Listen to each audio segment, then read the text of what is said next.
house in Paris that was covered with vines lived 12 little girls in 2 straight lines. They left the house at 9:30 in 2 straight lines in rain or shine. The smallest one was Madeline. She was not afraid of mice. She loved winter, snow, and ice. To the tiger in the zoo, Madeline just said, "Pooh-pooh," and nobody knew so well how to frighten Miss Clavel. Until the day she slipped and fell. Poor Madeline would now be dead, but for a dog that kept its head and dragged her safe from a watery grave. From now on, I hope you will listen to me. And here is a cup of chamomile tea. Good night, little girls. I hope you sleep well. Good night, dear Miss Clavel. Miss Clavel turned out the light. After she left, there was a fight about where the dog should sleep that night. The new pupil was ever so helpful and clever. The dog loved biscuits, milk, and beef, and they named it Genevieve. She could sing and almost talk and enjoyed the daily walk. Soon the snow began to fly. Inside it was warm and dry, and 6 months passed quickly by.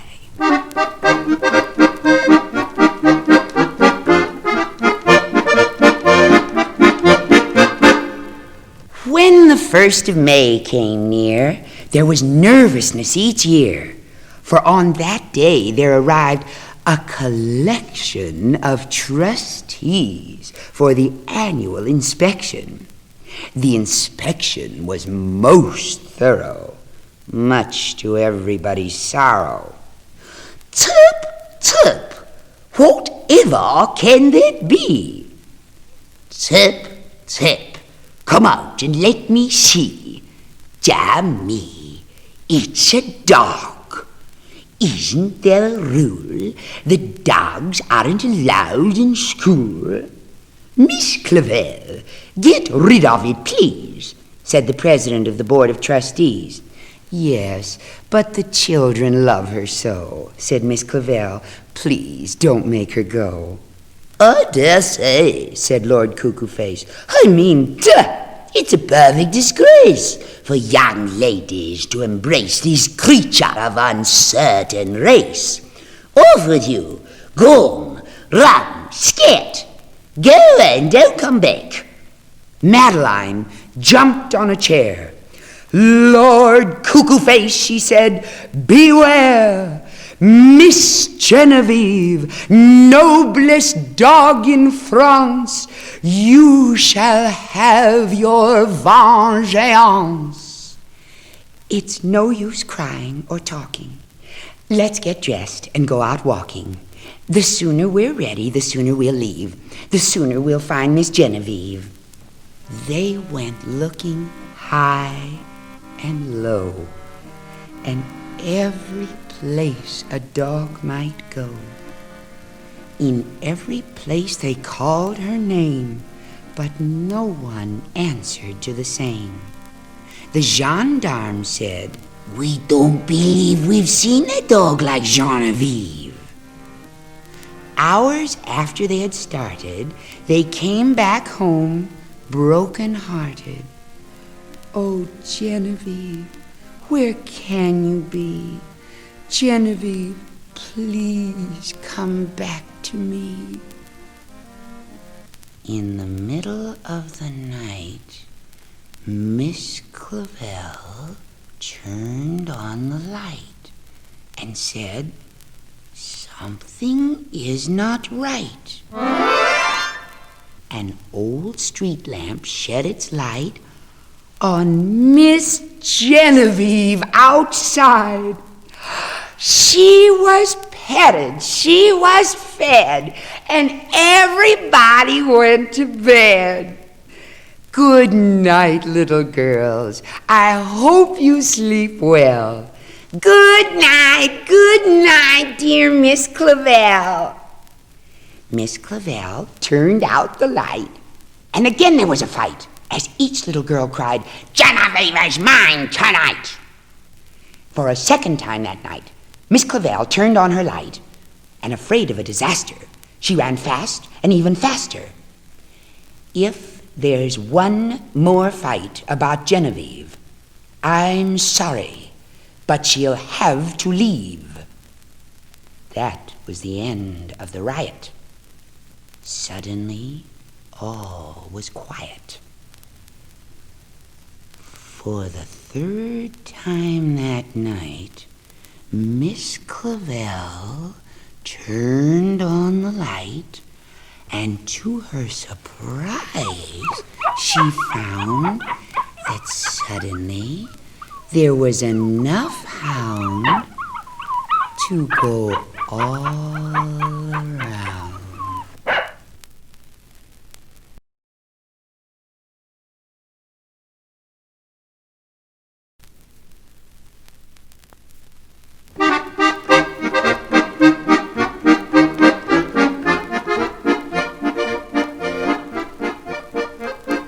In an old house in Paris that was covered with vines lived 12 little girls in 2 straight lines. In 2 straight lines, they broke their bread and brushed their teeth and went to bed. They smiled at the good and frowned at the bad. And sometimes they were very sad. They left the house at 9:30 in 2 straight lines, in rain or shine. The smallest one was Madeline. She was not afraid of mice. She loved winter, snow, and ice. To the tiger in the zoo, Madeline just said, "Pooh-pooh." And nobody knew so well how to frighten Miss Clavell. In the middle of the night, Miss Clavell turned on her light and said, "Something is not right." Little Madeline sat in bed, cried and cried. Her eyes were red. And soon after, Dr. Cone came. He rushed out to the phone and he dialed, "Tan, ton, tan, 6. "Nurse," he said, "it's an appendix." Everybody had to cry. Not a single eye was dry.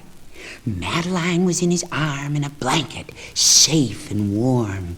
In a car with a red light, they drove out into the night. Madeline woke up 2 hours later in a room with flowers. Madeline soon ate and drank, and on her bed there was a crank, and a crack in the ceiling had the habit of sometimes looking like a rabbit. Outside were birds, trees, and sky, and so 10 days passed quickly by.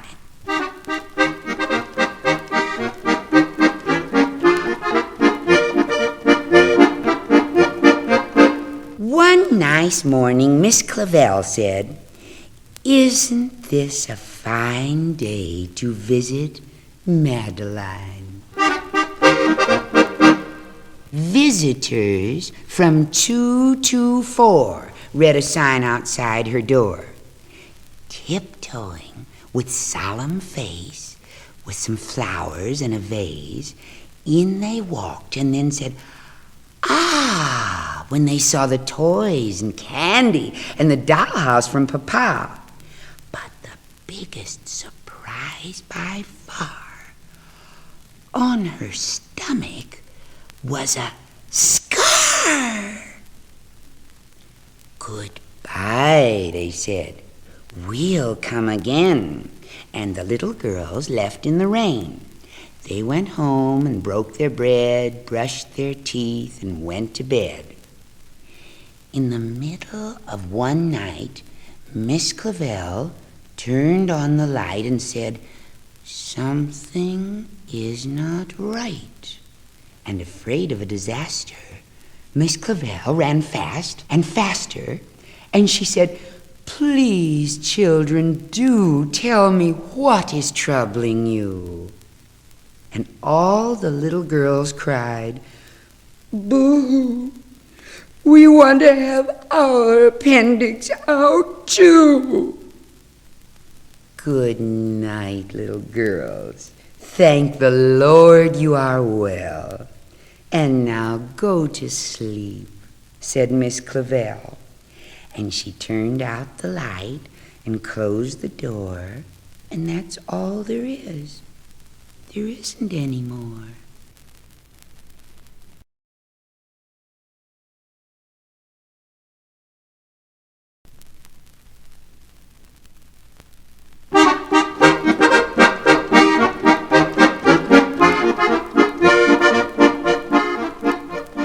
In an old house in Paris that was covered with vines lived 12 little girls in 2 straight lines.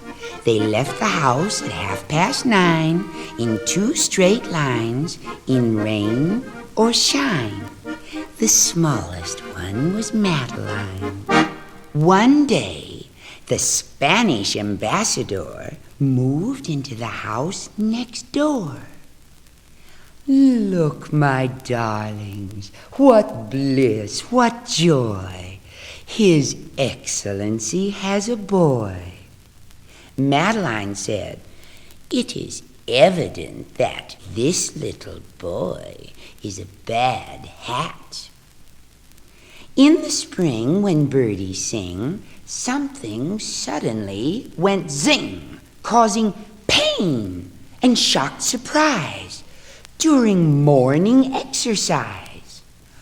On hot summer nights, he ghosted. In the autumn wind, he boasted that he flew the highest kite. Year in, year out, he was polite. He was sure and quick on ice. And Miss Clavell said, "Isn't he nice?" One day, he climbed upon the wall and cried, "Come, I invite you all. Come over sometime, and I'll let you see my toys and my menagerie, my frogs and birds and bugs and bats, squirrels, hedgehogs and 2 cats. The hunting in this neighborhood is exceptionally good." But Madeline said, "Please don't molest us. Your menagerie does not interest us." He changed his clothes and said, "I bet this invitation they'll accept."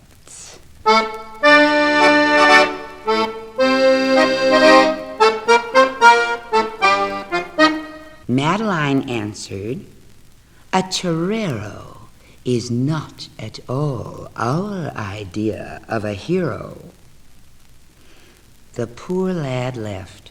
He was lonesome and blue. He shut himself in. What else could he do? But in a short while, the little elf was back again and his old self. Said Miss Clavell, "It seems to me he needs an outlet for his energy. A chest of tools might be attractive for a little boy that's very active." I knew it. Listen to him play, hammering, sawing, working away. Oh, but that boy was really mean. He built himself a guillotine. He was unmoved by the last look the frightened chickens gave the cook. He ate them roasted, grilled, and frito. Oh, what a horror was Pepito! One day, when out to take the air, Madeline said, "Oh, Oh, look who's there. Pepito carried a bulging sack. He was followed by an increasing pack of all the dogs in the neighborhood. That boy is simply misunderstood. Look at him bringing those doggies food. He said, "Let's have a game of tag," and let a cat out of the bag. There were no trees, and so instead, the cat jumped on Pepito's head. And now just listen to the poor boy crying, "Oh, secours!" which you must cry if by any chance you're ever in need of help in France. Miss Clavel ran fast and faster to the scene of the disaster. She came in time to save the bad hat, and Madeline took care of the cat. Goodbye, Fido. So long, Rover. Let's go home. The fun is over.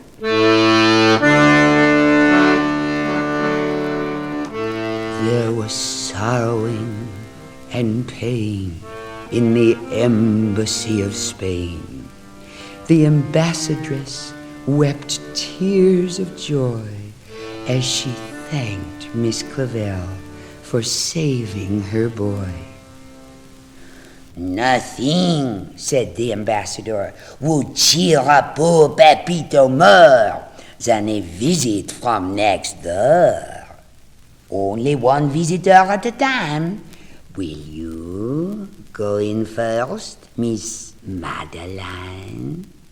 So Madeline went in on tiptoe and whispered, "Can you hear me, Pepito?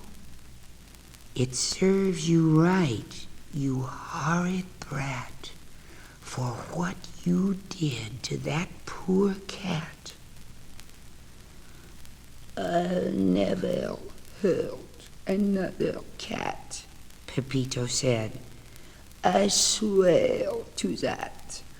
I've learned my lesson.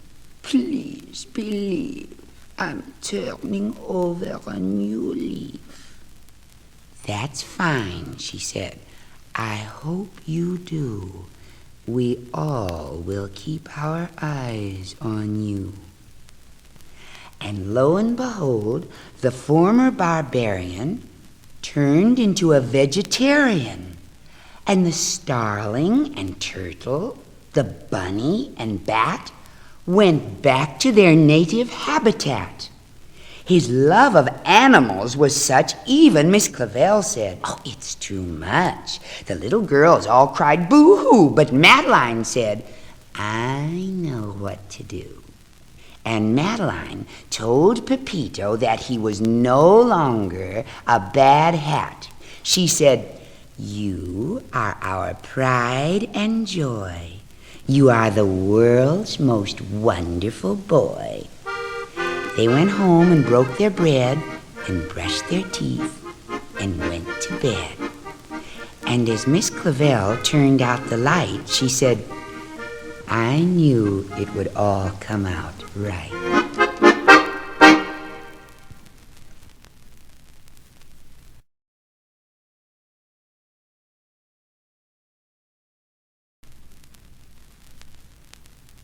Lord Fimple-Fample and his wife led a foreign service life in a house with a veranda and a poodle in Uganda.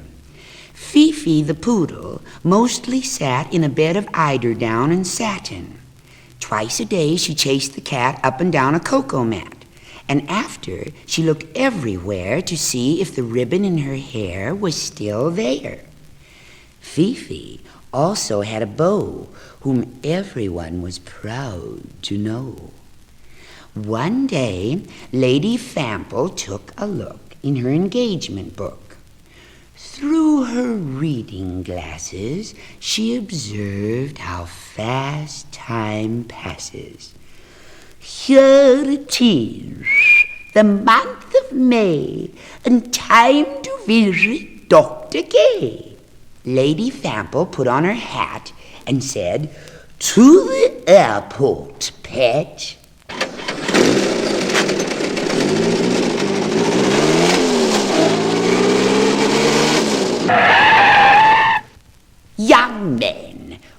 what is the fare to Zanzibar? I'm going there to visit my dentist twice a year. The fare is 5 and 20. We stop for gas here at Poente. And at 3 o'clock you are safe and sound in Zanzibar. Here we fly into the sky. Lady Fample looked at her 16-jewel watch and said, "When we refuel, I will take you for a run in the sun."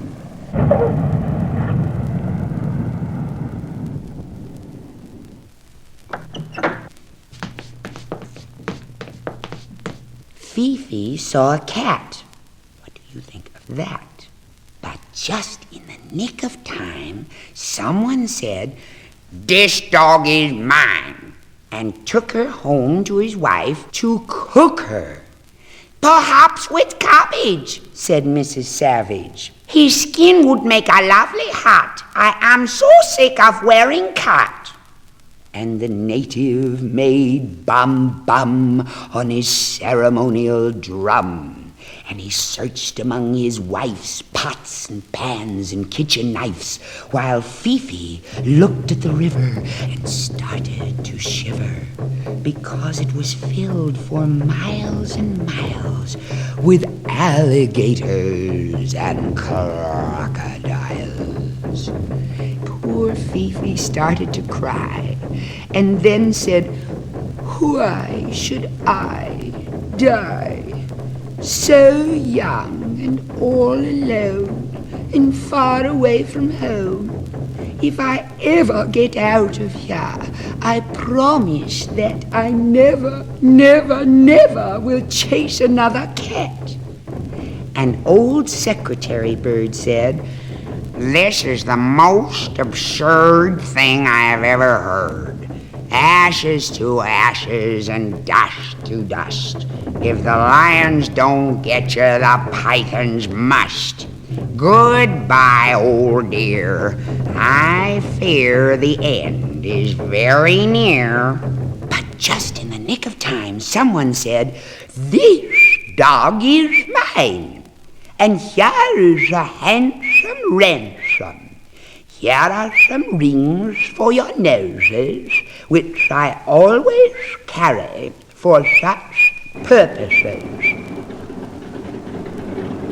Lady Fample waved her cane at the waiting aeroplane. "Don't you dare, sir, fly away until we're there, sir."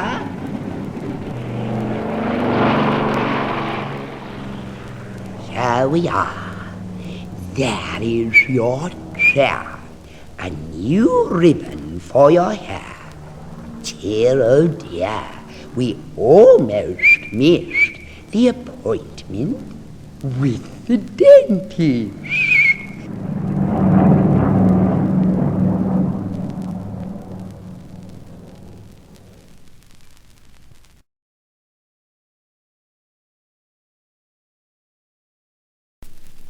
It was the Saturday before Easter, and Winthrop sat alone in Bunnyland, a gay, brightly painted toy village on the 6th floor of a big New York department store. The salesman looked down at Winthrop, and then he looked at the ad. It said that for $2.98, one could become the owner of a real live Easter bunny, guaranteed to be healthy, color-fast, washable, and docile. A vaporweight, hop-skip, happy animal of luxurious, silky feel. Winthrop was not the powder-puff, fluffy kind that's sold by the dozen. He was just a plain rabbit. But he was lucky. A lover of animals and a man without prejudices approached at that moment and said, "I'll take him." And Winthrop was on his way to the Upper West Side of Manhattan. The two children of the animal lover threw themselves into the proper Easter spirit. A nest was built for him. He was petted and loved and tenderly squeezed. And he was fed. Oh, how he was fed. It started with chopped chicken liver, followed by mushroom barley soup, creamed spinach, cauliflower with butter sauce, and for dessert he had rum cake, baked apple, and chocolate ice cream.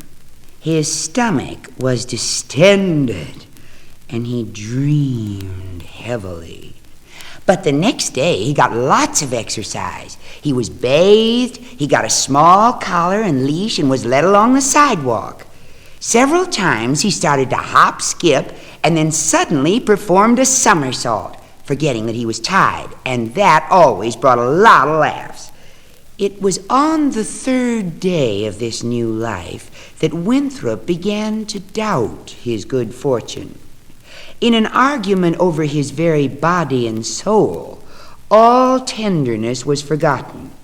Shouting, "It's my wabbit!" the little girl pulled at his ears, while the brother, screaming, "He's mine!" got a grip on his leash, and he was stretched and twisted. He heard a rushing of water like a waterfall in his aching head, and his length seemed twice what it ordinarily was. "If this keeps on, there isn't going to be any rabbit," said the father the next evening.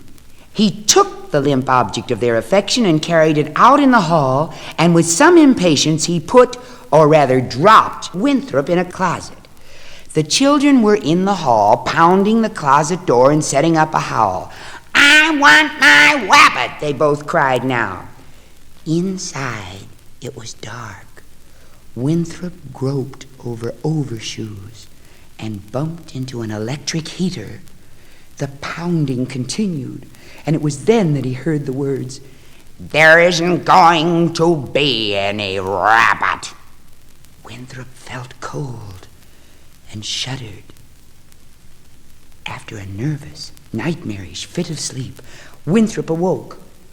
It was later than 10 o'clock that night before the children had got to sleep, and the heavy footfall came toward the closet. The key turned in the lock, and the man whispered to his wife to bring him a box. Winthrop wondered if it would be his coffin. He was put into it, and the lid was clamped down. A few minutes after, Winthrop found himself carried down the stairs across the street. Suddenly, the box was put down. There was a sweet smell. Maybe gas, thought poor Winthrop. It was, however, the tender, trembling perfume of narcissus, for the animal lover had deposited Winthrop in the great open world that is Central Park. Winthrop felt like running after the man and thanking him for his release. He hopped about, nibbling and drinking out of an old paper cup that had been half filled by rain. He stretched himself and then went mad with joy, running uphill and downhill. Then, in a dry and cozy corner, shaded from the glare of the street lamps, Winthrop lay down. Only one who has known how troubled life can be has a real appreciation of it when it is good, he reflected. The drowsy music of the city all around him was his lullaby.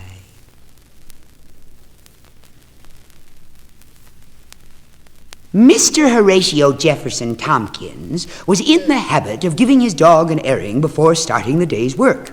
He entered the park just at 7:30. When he came to that hidden glade near 104th Street, he always stopped and first, carefully turning to see whether a policeman was about, he would undo the leash and allow the animal to stretch his legs. The whippet usually set out on his morning canter. Now he raised his right front paw, stood frozen for a moment and looked at a rabbit. The rabbit looked at him and then quickly sat up and suddenly left as fast as he could. A race was on. Across the road and down the stretch to 102nd Street, through a small forest of birch trees to 92nd Street, and then out into the wide open field. It's an old rabbit trick to vary the course and cut corners. Just as he was about to catch up on his quarry, the Whippet found himself running after nothing. And while he changed his direction, Winthrop gained time and repeated the maneuver so that the dog ran twice as much and shot past him a dozen times. And in long leaps, Winthrop ran down the bridle path toward 72nd Street. A lady of considerable weight was taking her reducing ride on a rented horse. Both of them were swaying along comfortably when Winthrop cut a sharp corner under the big mare. The horse suddenly reared and the lady came down. The Whippet jumped clear over her and then stopped to look for the rabbit, and he was out of sight. The Whippet, with his tail lashing, picked up the scent. It led over a small wooden bridge to a rocky island. And at the last point of that sat the rabbit. The game seemed to be up. "Don't come near me or I'll jump," said Winthrop, who held on to the desperate idea that, after all, this might be just a game. But the Whippet dug his hind feet into the soft ground and arched his back, and the rabbit leaped. As he plunked into the water, he suddenly remembered that he couldn't swim a stroke. He found himself among the stalks of water plants. Air bubbles rose from his nose and mouth. He turned slowly and sank, and everything about him went black. As the last of a series of air bubbles, glub, glub, came up from the rabbit, the oldest and hardiest frog that inhabited the pond in Central Park, into which Winthrop had dived, sank down to him and listened to his heart. He swam to the stalk of a lily leaf and shook it to awaken his son, who had the careless habit of taking the sun stretched out on that leaf. The son dove down. "You take the front," said the father frog, taking hold of the hind legs, and with swift strokes of their powerful web-footed hind legs, they took Winthrop upward and dragged him out under the protection of some leaves. Gradually, the color came back into his ears, and he uttered the question of all those who come back from near death, "Where am I?" "Just take it easy," said the father frog. His kind eyes went from the rabbit to the son, who had climbed back on his leaf to resume his interrupted sun bath. "Don't talk if you don't feel like it," said the old frog. But Winthrop's heart was full, and he told his rescuer the last chapter of his life, going back as far as the bargain sale at which the animal lover had bought him. "Well," said the frog, "so you're finding out what it's like. Now, my boy there, he's an incurable optimist." He pointed to the lily leaf where his son reposed. "He dreams of tomorrow's summer flies. 'Don't worry, Pop,' he says to me, when everybody is engaged in extermination and they're spraying everything with DDT. Look, life is precarious. The reservoirs are drying up. Do you know we're the only two left here? Have you heard what's been going on?" The rabbit sat up, eager to hear the other story, when a shadow passed over the leaves. There was a swish and a splash. There were waves that reached up to where they sat, and the lily leaf trembled, and the young frog was gone. The bird of prey, the cormorant, was still underwater. Suddenly, he rose and took off. He had the unfortunate frog sideways in his beak, threw him up into the air and with deadly accuracy caught him again so that he disappeared down the bird's gullet head first. For a while, there was the silence that follows lightning. Then the old frog wiped the tears from his eyes, and when, at long last, he found his voice, he sobbed, "I must have told them 1,000 times.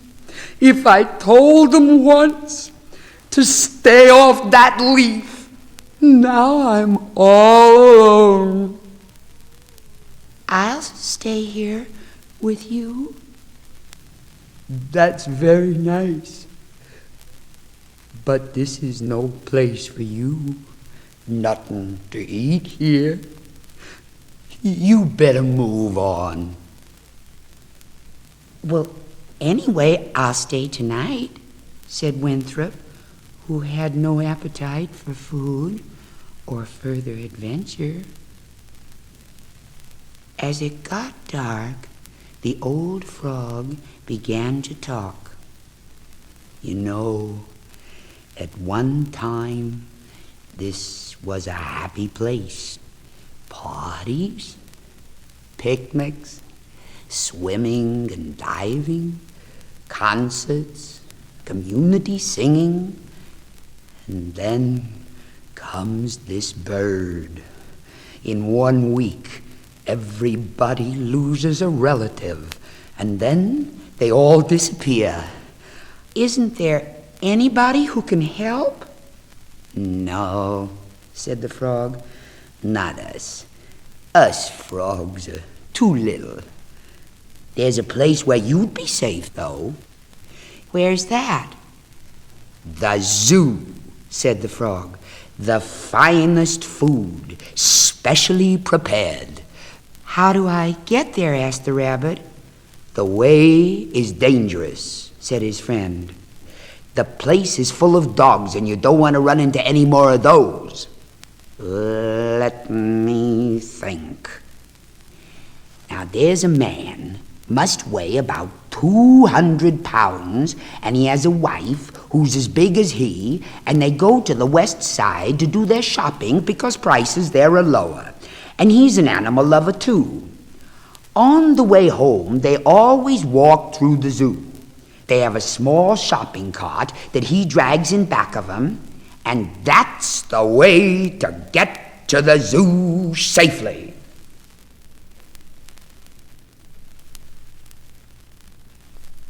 Just as the frog had said, the couple appeared. The rabbit said goodbye to his friend, and cautiously he approached the cart. He parted some greenery and carefully climbed inside. In a moment, he had forgotten all his troubles.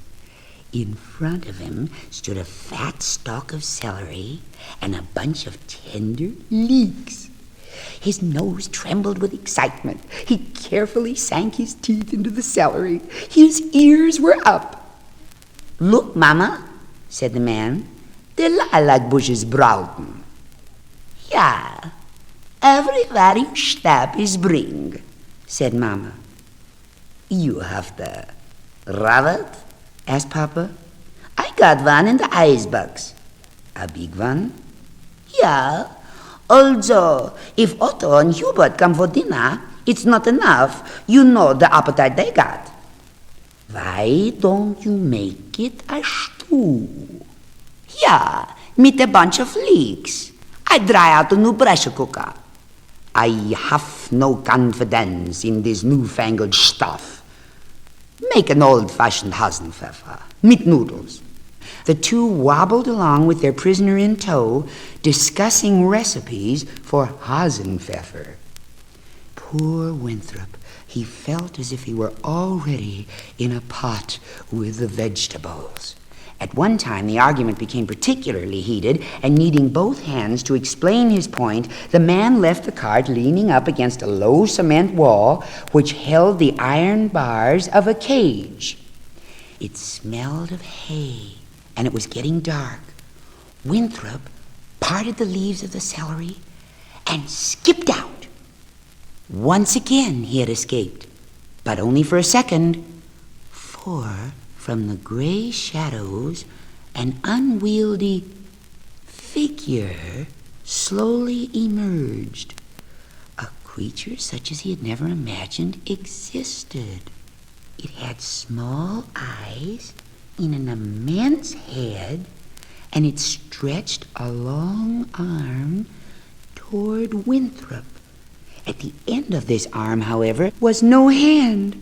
There was only a finger, and this finger examined him carefully. It went all over him.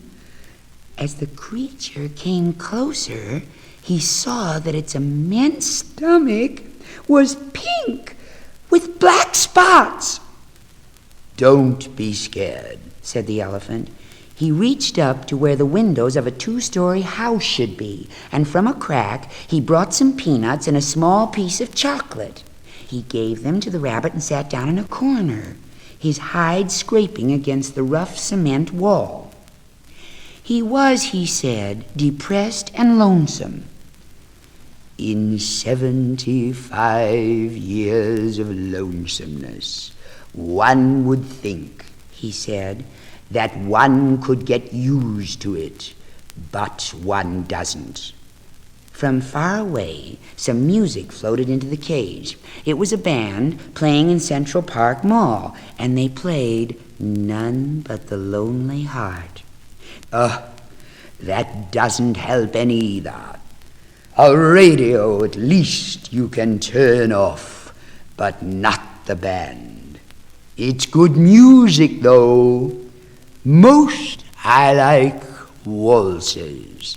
You may not think so, but I am light on my feet. I'm a great Viennese waltzer. He turned lightly and moved from one end of his house to the other. As he danced, his little tail swung in 3/4 time. "Very elegant," said the rabbit. But there's no one to waltz with. See what I mean? "I am finding out that life is not as beautiful as people think," said the rabbit. And then, by way of cheering up the lonesome elephant, he told him the story of the lonesome frog. The elephant was so moved that he had to take a bundle of hay to dry his tears, and he said, "Frogs, nice little people. Why, it's ages since I've seen a frog. It was the winter of 1875. Yes, a little girl came to see me, and everybody fed me peanuts. But she had no peanuts. She had a little fur muff, and she put her hand in it and looked for something to give me. Of all the people who came and looked at me, she was the only one that felt how lonesome I was. And you'll never guess what she gave me. In the muff bag, she had a little frog, a green frog, the prettiest frog you ever saw. He was made of glass. One hand was on his chest, and he had his mouth open, just as if he were singing an aria from an Italian opera." "Have you still got it?" "I'm coming to that. Well, I should have hidden it. Like a fool, I kept it around. I had it for 50 years, but one day the director comes by unexpectedly, and he sees it and takes it. Made me awful mad." "And And where is it now? Well, I guess my frog is still standing on that desk over in the administration building. Makes me mad every time I think about it. He sat up a while and listened to the last piece of music, and then he softly added, "Figuring on staying here for a while?" "I'd like to stay, if it's all right with you," said the rabbit. "Sure, it's all right with me. Besides, it's a zoo, isn't it? Good night." The rabbit couldn't sleep. He lay on one side and then the other, and after a while he said, "Are you asleep?" The elephant didn't answer. The rabbit got up and went out. The lamps were lit, and there was a light in the administration building. He watched the building for a while, and then crept forward to the entrance. Swiftly he ran upstairs, hopped on the swivel chair, and from there onto the desk, emptying the frog of the paper clips with which he had been filled. He took him under his arm and raced back to the elephant's house. Now he had no trouble sleeping. The elephant was speechless the next morning. "My beautiful little frog, my little glass frog." Suddenly he said to the rabbit, "I'm no longer lonesome now because I've got you. That little frog you've been telling me about, that's the guy who should really have my frog. He needs him more than I do." The rabbit agreed, but he told the elephant how difficult it would be to get the frog over to the pond. "It's easy. Ever heard of PAL?" The rabbit shook his head. "Well, PAL, that stands for the Police Athletic League. Tomorrow they have an outing in the park. All day long there's festivities and parades, and the place is full of police. There's a parade due, marching past here about 2 in the afternoon. You get yourself right up with the big brass and march along. Nobody will dare to touch you, and when you get to the pond, you fall out. Then you wait and come back with them."